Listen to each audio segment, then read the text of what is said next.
ഗാസയിൽ നിങ്ങൾ ഒഴുക്കിയ ഫലസ്തീൻ വംശജന്റെ ഓരോ തുള്ളി രക്തത്തിനും പകരം ചോദിക്കാൻ യമനിലെ ചുണക്കുട്ടികൾ തയ്യാറായിരിക്കുകയാണ്. ഗാസയിൽ ചെയ്തു കൂട്ടിയ പാപത്തിന് പലിശ സഹിതം അവർ ഇസ്രായേലിനോട് പകരം ചോദിക്കും. കൂടെ ഇറാൻ എന്ന വലിയ ശക്തിയും കൂടി സംഗമിക്കുന്നതോടെ അറബ് മണ്ണിൽ നിങ്ങൾ ഉയർത്തിയ സൗധങ്ങളൊക്കെ തന്നെ ചീട്ട് കൊട്ടാരം പോലെ ഇടിഞ്ഞു താഴെ വീഴും. ആയുധമേന്തി അവരെത്തിക്കഴിഞ്ഞു. ഇസ്രായേലിനെ പാഠം പഠിപ്പിക്കാൻ യമന്റെ സൈന്യം ഇപ്പോൾ സജ്ജമാണ്. വംശീയ വെറിപൂണ്ട് ലോകത്തെ മുഴുവൻ മുൾമുനയിൽ നിർത്തിയ ഇസ്രായേലിന്റെ വിധി മാറ്റിയെഴുതാൻ ഹൂതി പടയാളികളും ഇറാൻ അവർക്ക് നൽകിയ ആയുധവും ധൈര്യവും തന്നെ ധാരാളം. ഇതാ പശ്ചിമേഷ്യയിൽ മറ്റൊരു മഹായുദ്ധത്തിന് കൊടി കയറിയിരിക്കുന്നു. ഇസ്രായേൽ ഗാസയിൽ തുടരുന്ന നരനായാട്ടിന് പകരം ചോദിക്കാൻ യമനിലെ ഹൂതികളുടെ അവരുടെ കൈവശം ഇറാൻ ഇന്ധനം നിറച്ച ആയുധങ്ങളും എപ്പോഴേ തയ്യാർ. നിങ്ങൾ എന്താണ് കരുതിയത്? അമേരിക്കയുടെ നിഴൽ പറ്റി നിങ്ങൾ പശ്ചിമേഷ്യയെ ആകെ ഭരിക്കാമെന്നോ, കാൽ കീഴിലിട്ട് ചുരുട്ടാമെന്നോ? കുറെ പാവം മനുഷ്യരെ പ്രതികാരത്തിന്റെ നിറം നൽകി കൊന്നു തള്ളിയാൽ ആരും ചോദിക്കാനെത്തില്ലെന്നോ? എന്നാൽ നിങ്ങൾ ചെയ്തു കൂട്ടിയ പാപത്തിന് പകരം ചോദിക്കാൻ യമൻ തയ്യാറാവുകയാണ്. യമനിലെ വാട്ടർ ടാങ്ക് ആക്രമിച്ച് പാവങ്ങളുടെ വെള്ളം കൂടി മുട്ടിച്ച് ഒതുക്കാൻ ശ്രമം നടത്തിയിട്ടും അവർ തളർന്നു പോയിട്ടേയില്ല. പൂർവാധികം ശക്തിയോടെ അവർ തിരികെ വരും. വെള്ളം കൊടുക്കാതെ ഭക്ഷണം നിഷേധിച്ചും ഗാസയിൽ കൃത്രിമമായി ക്ഷാമം കൊണ്ടുവന്ന് കൊച്ചുകുട്ടികളെ പോലും കൊന്ന നിങ്ങളുടെ നീചത്വം യമനും ഇറാനും വ്യക്തമായിട്ട് മനസ്സിലായിരിക്കുന്നു. കണ്ണില്ലാത്ത ക്രൂരത അഴിച്ചുവിട്ട നിങ്ങൾ സ്വപ്നത്തിൽ പോലും കാണാത്ത മറുപടി നൽകാൻ ഇറാന്റെ ആയുധബലത്തിനും ഹൂതികളുടെ ചങ്കുറപ്പിനും സാധിക്കുമെന്നത് ലോകത്തിന് തന്നെ വ്യക്തമായി കഴിഞ്ഞു. നിങ്ങൾ പറയൂ, ഹൂതികൾ ഇസ്രായേലിനെ തുടച്ചു നീക്കുമെന്ന് നിങ്ങൾക്ക് തോന്നുന്നുണ്ടോ? അഭിപ്രായം എന്തായാലും കമന്റ് ബോക്സിൽ എഴുതിയേക്കൂ. നമുക്ക് വാർത്തയിലേക്ക് വരാം. ഇതാ യുദ്ധം അതിന്റെ ഏറ്റവും മോശം വശത്തിലേക്ക് കടക്കുന്നു എന്ന വാർത്തകളാണ് പുറത്തു വരുന്നത്. അത്രയും ജൂതന്റെ അഹങ്കാരത്തിന് നല്ല പണിയാണ് കിട്ടാൻ പോകുന്നത്. ഇസ്രായേൽ ഭരണകൂടം ഗാസയിൽ നടത്തുന്ന ക്രൂരമായ ആക്രമണങ്ങൾക്ക് പ്രതികാരമായി യമൻ സായുധ സേന നടത്തുന്ന ഡ്രോൺ മിസൈൽ ആക്രമണങ്ങൾ കാരണം ഇസ്രായേൽ അധിനിവേശ പ്രദേശങ്ങളിൽ നിക്ഷേപം നടത്തുന്നതിനുള്ള വർദ്ധിച്ചു വരുന്ന അപകട സാധ്യതകളെക്കുറിച്ച് യമന്റെ സുപ്രീം പൊളിറ്റിക്കൽ കൗൺസിൽ ചെയർമാൻ മുന്നറിയിപ്പ് നൽകി. യമനിലെ ഔദ്യോഗിക വാർത്താ ഏജൻസിയായ സഭയ്ക്ക് അയച്ച പ്രസ്താവനയിൽ മഹദ് അൽ മഷാദ് അധിനിവേശ പ്രദേശങ്ങളിൽ പ്രവർത്തിക്കുന്ന എല്ലാ കമ്പനികളും മുന്നറിയിപ്പ് ഗൗരവമായി എടുക്കണമെന്നും അന്തരീക്ഷം വളരെ അപകടകരമായി മാറിക്കൊണ്ടിരിക്കുന്നതിനാൽ ഉടൻ മടങ്ങണമെന്നും മുന്നറിയിപ്പ് നൽകുന്നു. മുന്നറിയിപ്പ് നൽകിയിട്ടും ഇസ്രായേൽ അധിനിവേശ പ്രദേശങ്ങളിൽ പ്രവർത്തനം തുടരാൻ തീരുമാനിക്കുന്ന ഏതൊരു സ്ഥാപനവും തീരുമാനത്തിന്റെ പൂർണ്ണ ഉത്തരവാദിത്തം ഏറ്റെടുക്കുകയും തുടർന്നുള്ള നഷ്ടങ്ങൾ അനുഭവിക്കുകയും ചെയ്യണമെന്ന് മഷാദ് എടുത്തു പറഞ്ഞു. ആവശ്യമെങ്കിൽ അടുത്ത കുറച്ച് ദിവസങ്ങൾക്കുള്ളിൽ ഞങ്ങൾ കൂടുതൽ നടപടികൾ സ്വീകരിച്ചേക്കാം. ഇത് അധിനിവേശ പ്രദേശങ്ങളിൽ നിക്ഷേപം നടത്തുന്ന കമ്പനികളെ ഗുരുതരമായ അപകട സാധ്യതകളിലേക്ക് തള്ളിവിടുമെന്നും അദ്ദേഹം പറയുന്നു. മുന്നറിയിപ്പ് അവഗണിക്കുന്നത് വലിയ പ്രത്യാഘാതങ്ങൾക്ക് കാരണമാകുമെന്നും മഷാദ് ഊന്നി പറഞ്ഞു. പ്രധാനമന്ത്രി ബെഞ്ചമിൻ നെതന്യാഹുവിന്റെ ക്രിമിനൽ ഭരണകൂടം നിക്ഷേപകരുടെ താൽപര്യങ്ങളിൽ ശ്രദ്ധ ചെലുത്തുന്നില്ല. സ്വന്തം അജണ്ട നിറവേറ്റുന്നതിനായി അവരുടെ സുരക്ഷയിൽ ചൂതാട്ടം നടത്തുകയാണ്. ഗാസയിൽ തടവിലാക്കപ്പെട്ട സ്വന്തം തടവുകാരുടെ വിധിയെക്കുറിച്ച് ഒരു ആശങ്കയുമില്ലാത്ത ഒരു ഭരണകൂടം വിദേശ കമ്പനികളെയോ നിക്ഷേപകരെയോ സംരക്ഷിക്കില്ല എന്ന് പറഞ്ഞുകൊണ്ടാണ് ഉന്നത യമൻ ഉദ്യോഗസ്ഥൻ അധിനിവേശ ഇസ്രായേൽ ഭരണകൂടത്തിനെതിരെയും വിമർശനം ഉന്നയിച്ചത്. നാശനഷ്ടങ്ങൾ കുറയ്ക്കുന്നതിനും കൊളാറ്റൽ നാശനഷ്ടങ്ങൾ ഒഴിവാക്കുന്നതിനുമായി വിദേശ കമ്പനികൾ ഇസ്രായേൽ കൈവശപ്പെടുത്തിയ ഭൂമി വിട്ടുപോകുന്നതിന് യമൻ സായുധ സേന ഉടൻ തന്നെ ഒരു സമയപരിധി നിശ്ചയിക്കുമെന്ന് അദ്ദേഹം അടിവരയിട്ട് സംസാരിച്ചു. യമൻ സായുധ സേന തങ്ങളുടെ പ്രവർത്തനങ്ങൾ വർദ്ധിപ്പിക്കാൻ തീരുമാനിച്ചാൽ അധിനിവേശ പ്രദേശങ്ങളിലെ ആക്രമണങ്ങളിൽ മാത്രം പ്രത്യാഘാതങ്ങൾ ഒതുങ്ങില്ലെന്ന് മഷാദ് പ്രസ്താവിച്ചു. എന്നാൽ വിദേശ നിക്ഷേപങ്ങളിലേക്കും ഇത് വ്യാപിക്കുമെന്നും അദ്ദേഹം പറഞ്ഞു.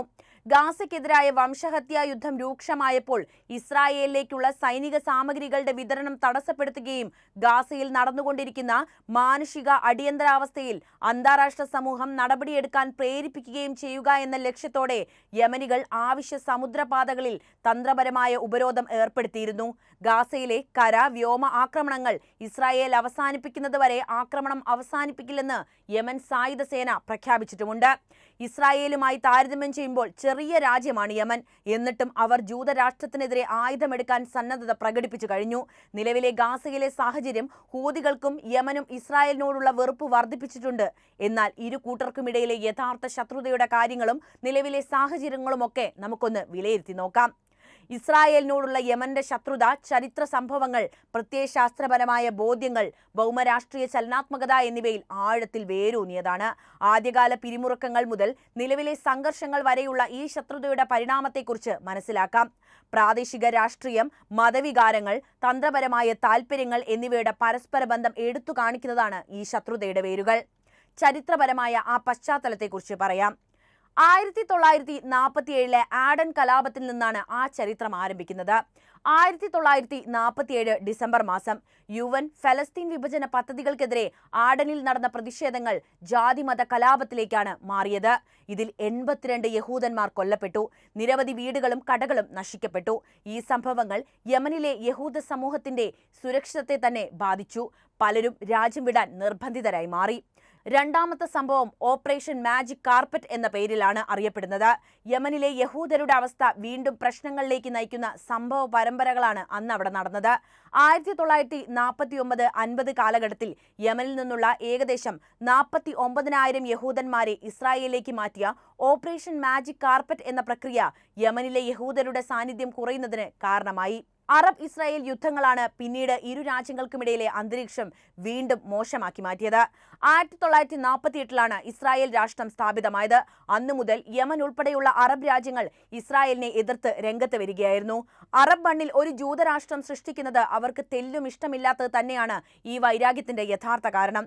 പിന്നീടാണ് അറബ് രാഷ്ട്രീയം തന്നെ തിരുത്തിക്കുറിച്ച ആ 6 ദിനങ്ങൾ സംഭവിക്കുന്നത്.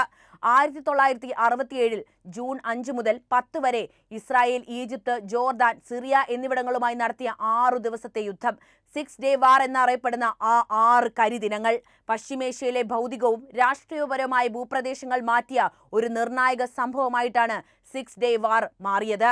Egypt president Gamal Abdul Nasser സിറിയയുമായി സൈനിക കൂട്ടായ്മ നടത്തിയതോടെ മെയ് 22 ഗൾഫ് ഓഫ് അക്കാബയെ ഇസ്രായേൽക്കായി അടയ്ക്കുകയായിരുന്നു. ജോർദാൻ രാജാവ് ഹുസൈൻ ഈജിപ്തുമായി പ്രതിരോധ ഉടമ്പടി ഒപ്പിട്ടു. സൈനിക സഹായം വാഗ്ദാനം ചെയ്തു. ഇസ്രായേൽ ഈജിപ്തിന്റെ സൈനിക നീക്കങ്ങൾക്കെതിരെ മുൻകൂട്ടി ആക്രമണം നടത്താൻ തീരുമാനിച്ചു.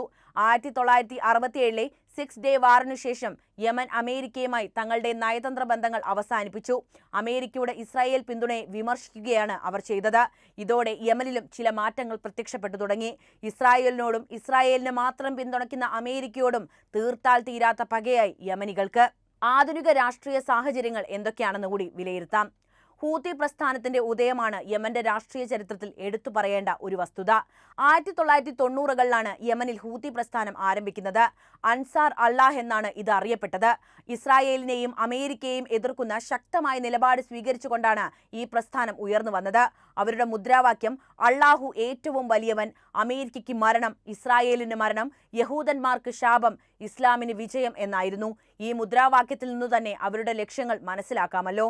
പിന്നീട് യമന്റെ രാഷ്ട്രീയ ചരിത്രത്തിൽ പ്രധാന പങ്ക് വഹിച്ചത് പശ്ചിമേഷ്യയിലെ അമേരിക്കയുടെയും ഇസ്രായേലിന്റെയും കണ്ണിൽ കരടായി മാറിയ ഇറാൻ എന്ന വലിയ രാജ്യത്തിന്റെ പിന്തുണയാണ്. ഇറാന്റെ പിന്തുണയോടെ ഹൂതികൾക്ക് സാങ്കേതികവും സൈനികവുമായ സഹായം ലഭിച്ചുകൊണ്ടേയിരുന്നു.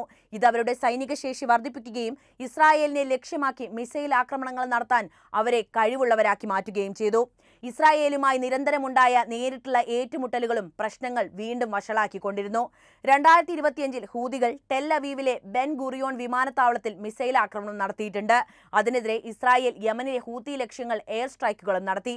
ഇരു രാജ്യങ്ങൾക്കുമിടയിലെ ജിയോ പൊളിറ്റിക്കൽ ഘടകങ്ങളെക്കുറിച്ച് പറയാം. ഒന്ന്, ഇറാൻ സൗദി പ്രോക്സി യുദ്ധമാണ്. യമനിലെ ആഭ്യന്തര യുദ്ധം ഇറാനും സൗദി അറേബ്യയും തമ്മിലുള്ള പ്രോക്സി യുദ്ധമായി മാറി. ഇറാന്റെ പിന്തുണയോടെ ഹൂതികൾ ശക്തി പ്രാപിക്കുകയും ഇസ്രായേലിനെ എതിർക്കുന്ന നിലപാട് ശക്തിപ്പെടുത്തുകയും ചെയ്തു. ഇതോടെ സൗദി അറേബ്യയും ഇറാനും തമ്മിലുള്ള അകൽച്ച വർദ്ധിക്കുകയാണ് ചെയ്തത്. ഫലസ്തീൻ വിഷയത്തിൽ ഐക്യദാർഢ്യമാണ് അടുത്തത്. ഫലസ്തീനിയൻ പ്രശ്നത്തിൽ യമൻ ജനതയും ഹൂതി പ്രസ്ഥാനവും ശക്തമായ ഐക്യദാർഢ്യം പ്രകടിപ്പിച്ച് രംഗത്ത് വന്നു. ഇത് ഇസ്രായേലിനെ എതിർക്കുന്ന അവരുടെ നിലപാടിനെ കൂടുതൽ ശക്തിപ്പെടുത്തുന്നതായിരുന്നു. ഇസ്രായേൽ നടത്തുന്നത് വംശഹത്യയാണെന്ന് മനസ്സിലാക്കിയിട്ടും അവരോട് മൗനം പാലിക്കുന്ന പല രാജ്യങ്ങളും മനസ്സിലാക്കേണ്ടത് യമൻ എന്ന രാഷ്ട്രത്തിന്റെ ധൈര്യമാണ്, യമനിലെ ഹൂതി പ്രസ്ഥാനത്തിന്റെ കരുത്താണ്. എന്തായാലും ഇവർ തമ്മിലൊരു യുദ്ധത്തിലെത്തുമെന്ന് നിങ്ങൾക്ക് തോന്നുന്നുണ്ടോ? നിങ്ങളുടെ അഭിപ്രായം എന്തുതന്നെയായാലും കമന്റ് ചെയ്യുക. ഒപ്പം ഈ അറിവുകൾ എല്ലാവരിലേക്കും എത്താൻ വീഡിയോ ഒന്ന് ലൈക്ക് ചെയ്യാനും ഷെയർ ചെയ്യാനും പ്രത്യേകം ശ്രദ്ധിക്കുമല്ലോ.